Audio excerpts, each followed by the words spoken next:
राधे राधे। मैं आचार्य प्रवीण वर्मा आज फिर हाजिर हूँ आपके सामने एक रोचक टॉपिक के साथ। आज जो हम बात करेंगे ना, वो बात करेंगे सूर्य और शनि की दृष्टि संबंध के बारे में।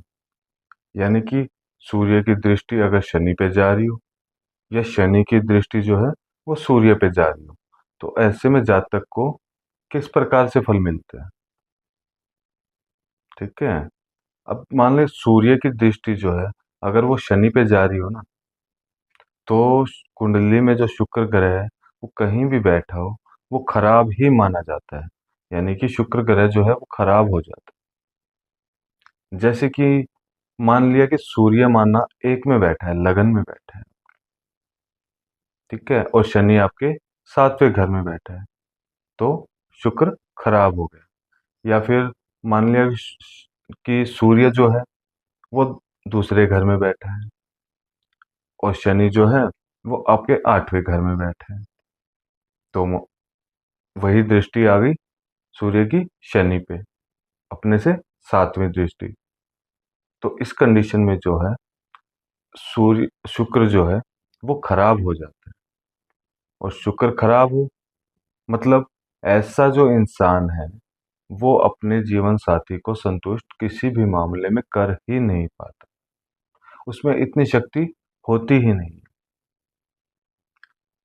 उस वो किसी भी काम में ना अपने पूरे जोश से वो काम कोई काम कभी कर ही नहीं पाता, किसी भी प्रकार का कोई भी काम। और वो जल्दी ही है ना हर काम में हार मान जाता है कि भाई ये काम मेरे से नहीं होगा, मेरे बस का ये काम है नहीं।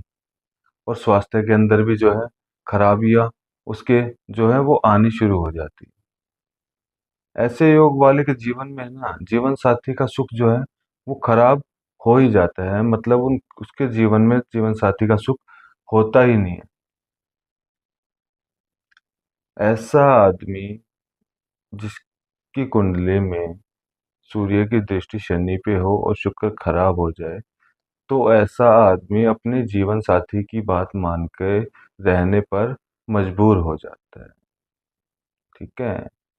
और ऐसे में क्या होता है कि या तो जीवन साथी के साथ संबंध विच्छेद हो जाता है, और या फिर जीवन साथी जो है वो बीमार रहने लग जाता है।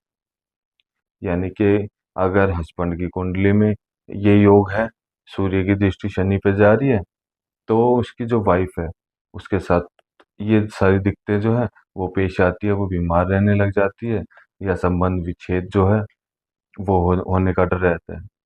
तो आप इस प्रकार से जब शुक्र खराब होता है ना, जब सूर्य की दृष्टि शनि पे जा रही है, तो इतनी बुरी परेशानियां जो है जातक की कुंडली में मिलती है। और अब बात करते हैं हम शनि की दृष्टि अगर सूर्य पे जा रही हो। ठीक है। यानी कि शनि अगर एक में बैठा हो और सूर्य सात में बैठा हो, या शनि दो में हो, सूर्य आठ में हो, अपने से सातवीं दृष्टि, तो ऐसी जो दृष्टि होती है वो बहुत ही जो है शुभ मानी जाती है। ठीक है। जब शनि की दृष्टि सूर्य पे जा रही हो तो ऐसी दृष्टि बहुत ही शुभ मानी जाती है। इसमें क्या होता है कि शुक्र ग्रह जो होता है ना वो उच्च का हो जाता है। वो कहीं भी बैठा हो आपको उच्च का ही फल देगा। तो ऐसा आदमी बिना किसी का नुकसान किए, वो ऐसा आदमी किसी का नुकसान नहीं करेगा, और बिना किसी का नुकसान किए साम दाम दंड भेद की नीतियां अपनाकर काम करने में और कमाने में माहिर होता है। एक्स्ट्रा मैरिटल अफेयर हो सकते हैं ऐसे आदमी के।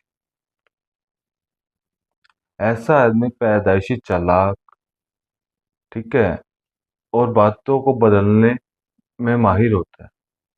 ऐसा आदमी ना किसी का बुरा करता है और ना अपना बुरा होने देता है। ऐसा आदमी कमाई और भलाई में पूरा विश्वास रखता है, और वो है ना हर किसी के दुख सुख में मदद करने के लिए आगे तैयार मिलता है। तो ऐसी होती है शनि की दृष्टि सूर्य। तो आज आपको पता लगा होगा कि सूर्य शनि का आपस में दृष्टि संबंध में कितना दिन रात का फर्क है। अगर सूर्य की दृष्टि शनि पे जाए तो कैसा परिणाम मिलता है, और शनि की दृष्टि अगर सूर्य पे जाए तो कैसा परिणाम मिलता है। तो आशा करता हूँ मेरे द्वारा दी गई जानकारी से आप संतुष्ट होंगे। नेक्स्ट वीडियो में फिर मिलते हैं, तब तक के लिए राधे राधे।